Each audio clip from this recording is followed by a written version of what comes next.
안녕하십니까. 저는 인천시 주안동에 있는 인천영락교회를 섬기는 한은택 목사입니다.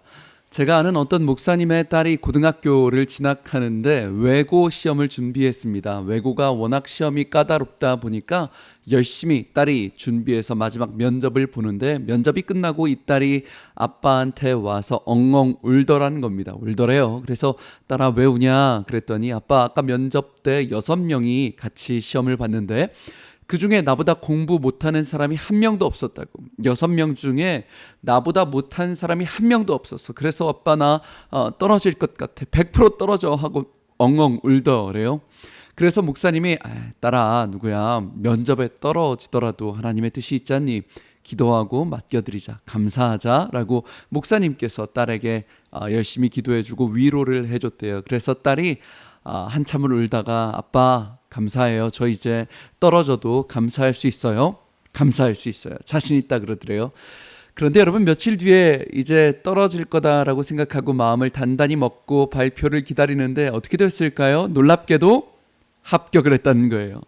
그 소식을 듣고 가족들이 이제 난리가 난 거예요. 할렐루야, 난리가 났어요. 막 하나님 감사합니다. 그런데 여러분, 이상하게도 온 가족이 할렐루야, 하나님 감사합니다, 외고 합격시켜 주셔서 감사합니다 하고 있는데, 갑자기 이 딸이 그 딸이 한숨을 쉬더랍니다. 푹 쉬더래요. 그래서 아빠가 물었답니다. 딸아 왜 그러니? 왜 한숨이니? 그랬더니 이 딸이 한숨을 푹 쉬면서 아빠 나 이제 죽었어 그러더래요. 죽었어.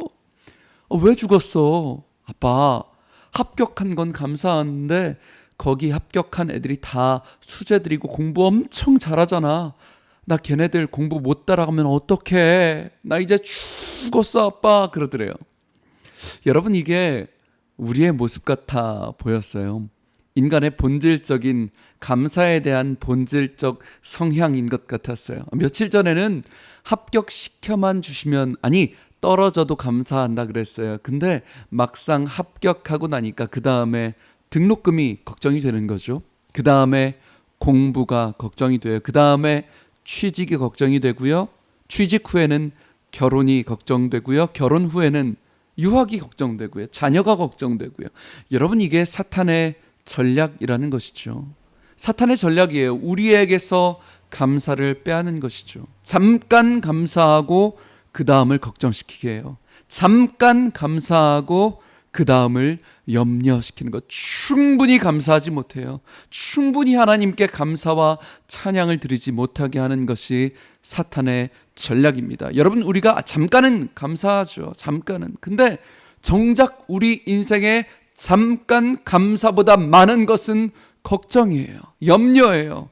그 다음이 훨씬 염려가 많아요. 우리가 살면서 하나님께서 살려주셨기 때문에, 은혜 주셨기 때문에, 좋은 일이 있었기 때문에 감사하는 것도 어려워요.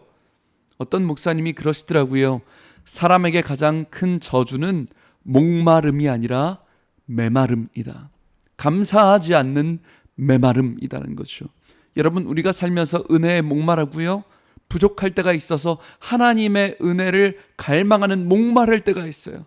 모든 게 충족될 때가 거의 없잖아요. 인생의 대부분은 거의 부족하고 갈증이 있고 불편하고 목말라요. 근데 여러분, 그 목마름은 오히려 축복일 수 있어요. 그 부족함은 오히려 축복일 수 있어요. 왜? 우리가 목마르니까 하나님을 찾는 거예요. 우리가 부족하니까 하나님을 갈망하는 거예요. 그러면 하나님은 우리를 채워주시는 거죠. 우리의 부족함 가운데 충만한 은혜를 채워주시는 거예요. 그런데 여러분, 이것과 반대로 우리 삶에 감사가 메말라진 거예요. 주어진 거에 감사하지 못하는 목마름이 아니라 메마름의 시간이 있어요. 아무리 풍족해도요, 물질이 풍족해도요, 삶 전체가 팍팍해지는 메마름이 있어요. 지금 내 삶에 감사할 것이 보이지 않고요, 부족한 것만 보이는 거예요. 내가 뭘 받았냐고, 이 모양 이 꼴로 내가 이 부족하고 이게 저게 부족하고, 부족한 것 투성인데 내가 무엇을 감사할 수 있냐고 날마다 불평하고 원망하는 메마름의 저주가 있다는 것이죠. 사랑하는 방송가족 여러분, 오늘 여러분은 목마르십니까? 메마르십니까? 어떤 것에 목마라 하시고 어떤 것에 메말라 하십니까?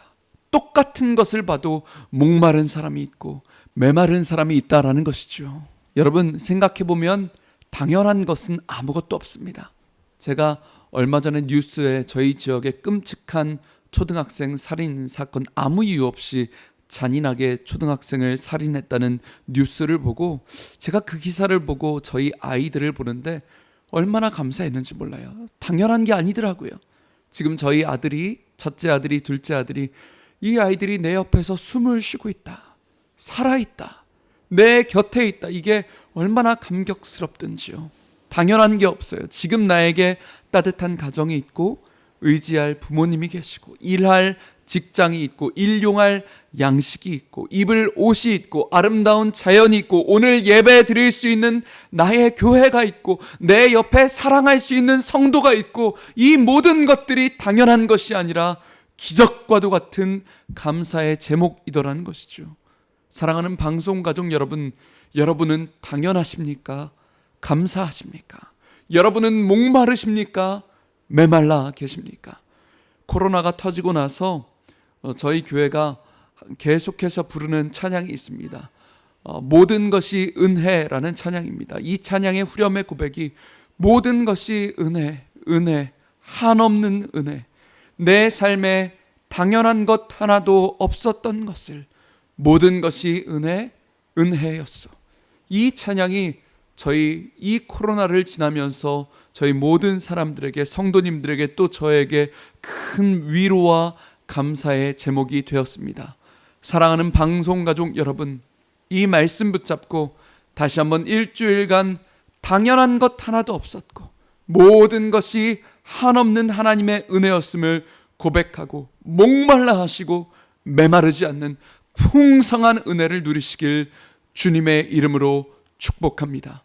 지금까지 저는 예배에 목숨 거는 교회 인천영락교회 한은택 목사였습니다. 감사합니다.